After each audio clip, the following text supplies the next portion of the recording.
Alright, so this is the video that is explaining the technique sequences that I have developed. The first sequence is the yellow sequence, and I think a 3 or 4-year-old could even start doing this one.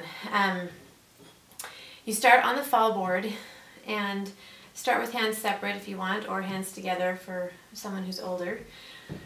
And what you want is that their joints right here are firm. So you could push, you could start by just having them just try and hold this.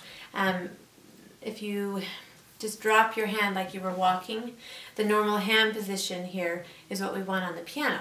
So if we're getting kind of weird or strange, just shake it out, just have them go back to this, or yourself go back to this position, and then just put it on the piano. So some people talk about there being a bubble or an orange in your hand, but this is the look we want. And then we don't want collapsed fingers or straight fingers. We want just natural, whatever your hand naturally does, that curve. Okay, and then we want to just see if we can keep them strong while we're in that position, so that when we push on here, they don't wobble and collapse. Okay. So once that is achieved, which might take a second for an adult, or it might take weeks for a 3 or 4-year-old, or even I've had 10-year-olds where just that and keeping it strong is a challenge. So every body is different, and muscles are different for everyone, and joints are different for everyone. So that's really crucial to developing good pianistic skills, that we have control over every joint in our finger.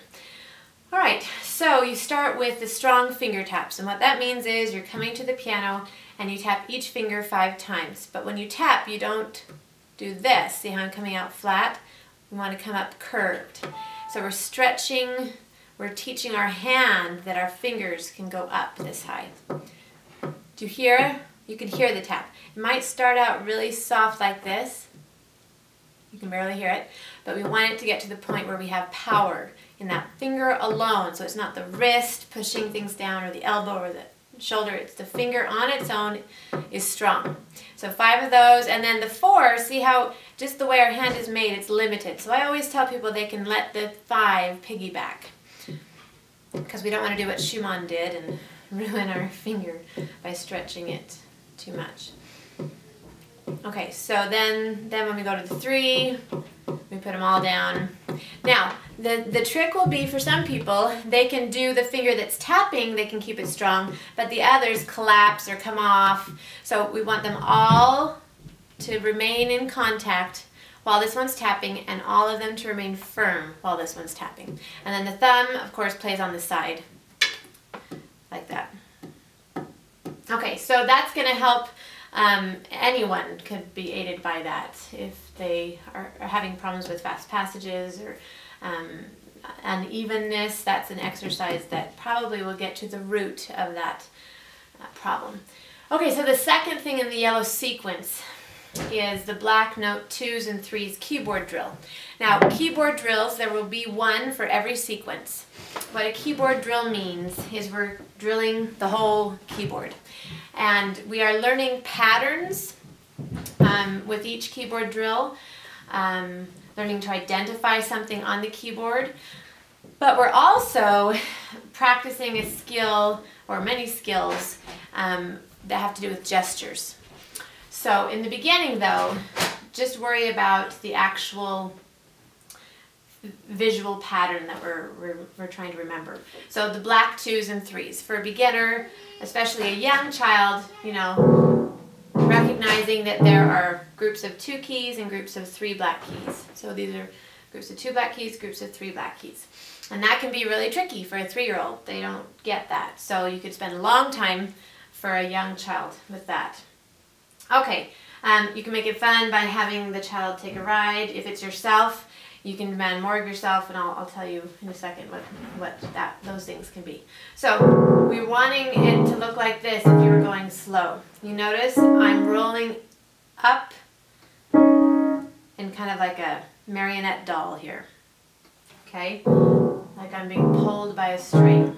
And I'm leaning, for a young child, I'm leaning, not scooting, as I go up and down. So we're getting them open to the whole keyboard. A lot of times in method books, you're just right here. and it's just kind of scary to even think about going over there. But this opens up the whole piano. Okay, so now the threes would be next. So we're just playing all these notes at the same time. So each day you could do both right hand and left hand, or just take right hand one day, left hand one day, or do right hand on the twos, left hand on the threes.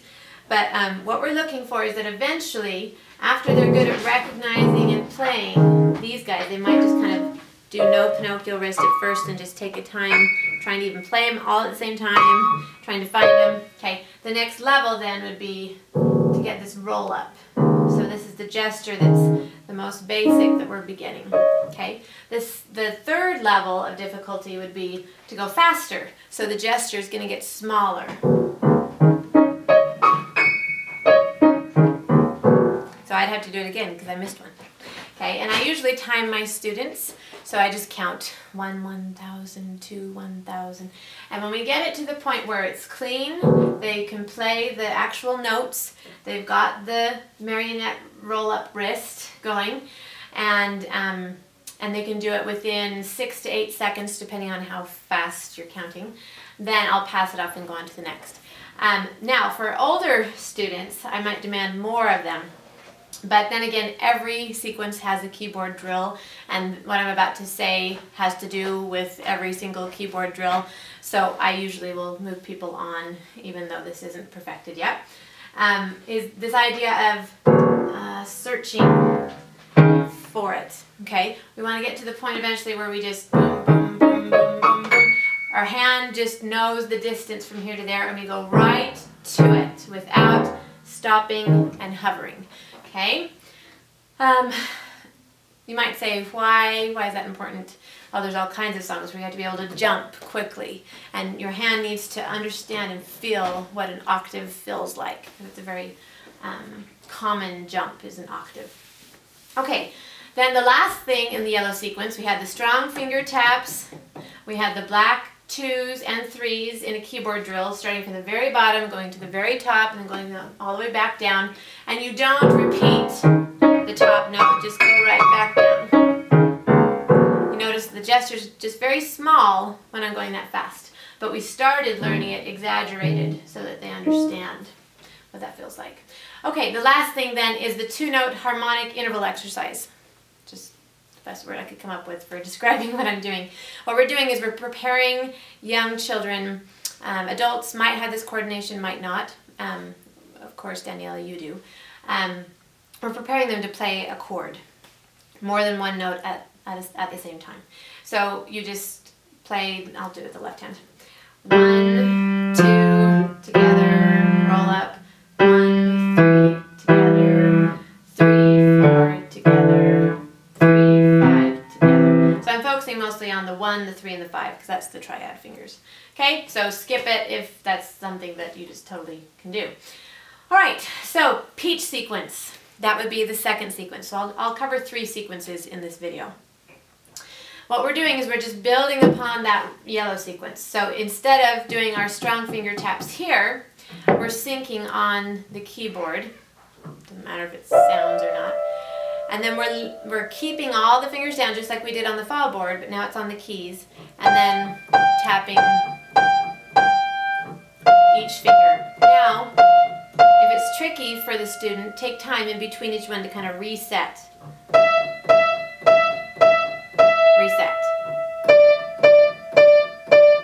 See how strong the tone is, how curved my finger is, and I'm going as high as I can comfortably without hurting my hand, as high as I can go. So we're stretching and strengthening at the same time.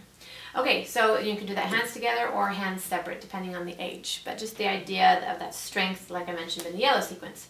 Then the second thing of the peach sequence is the white single note keyboard drill. And here we're going to actually want them to know the names of the keys, so we're actually teaching the keyboard at the same time. So when we do a C, I use third finger because it's a nice balanced middle finger for that roll up for all of these. So C, it'll start slow and exaggerated, up and down. Okay, then you can switch D. All right, Now, if you already know your notes on the keyboard, you can identify them. If your kids already know the notes, that's great. It'd be great practice to still do this, not every single one every day, but at least 1 or 2 a day for the reason of practicing the gesture and all those other things I mentioned in the yellow sequence that have to do with the keyboard drill overall. All right, then the last thing in the peach sequence is the chord prep exercise. So now we're actually going to play 3 notes together. So 1, 3, 5 together, really easy. But then we're also going to do 1, 4, 5 together. We're getting them used to a position that they'll have, not with those same notes, but that fingering for a 5-7 chord, which is very common. Okay, so once again, that one's one that I'll skip with older students. All right, the last one for this video is the red sequence, level 3. So we've done here, we've done syncing. This time it's floating. So can we play without pushing down the other fingers? You know, can we do this hover thing? Might seem simple for an adult student, but it actually can be very tricky for younger students. So we're floating, we have contact with the keys. We're not floating this way. We're actually touching the keys, but not pushing them down. So that in itself is learning to distribute your weight properly. And then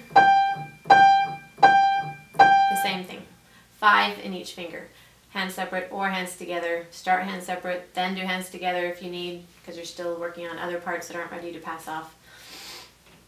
All right, single note, black key keyboard drill. So now, instead of doing the 2s or the 3s, we're just going to actually play 1 black key. All right, then we have the chord prep exercise level 2. So this is hands together, and we're just basically doing the 5-7 chord in its actual spot. So that was B, F, G together. We're just doing it in the key of C. And then it's just really easy. And I always want to get them in the habit of releasing with a roll up. So not just tense, but as much as I can, each individual finger doing the action, not the arm pushing it. Okay, and then legato. Roll up. So we're developing things other than the 5-7 chord. We're building everything here. All right, then the last thing, the red sequence has a 4th element that will continue, is the C major pentachord. Penta meaning 5, and chord meaning playing them all together. So we're basically just doing the first 5 notes of the C major scale, and we're playing them as a chord. Why do that? That kind of sounds ugly. I'm never going to play that in a piece unless you play something by Jane Tan. Well, the reason is we are trying to input patterns into our library here. And the C major 5-finger pattern, you might not play it all together, but you're going to see it all over the place in music. And to be able to just quickly identify, you know, D major, G major, D flat major, F major, and know those shapes, that's going to be tremendously helpful for sight reading, for just memorizing, for learning, and then just for playing in general, because your hand will already predict that shape, it'll be used to it. Okay, so this is very important things here. We're not going to do it, later on we'll do it in a keyboard drill. Right now we're just going to help them get used to playing them. So in this level, they're only doing the C major pentachord. So we're just introducing this idea that all 5 notes, can you play all 5 together at the same time, and then add that roll up element. Okay, really easy. And then of course, in the other hand. So we're playing C, D, E, F, G all together, roll up. All right, that's the red sequence. So we have yellow, peach, and red. Levels 1, 2, and 3.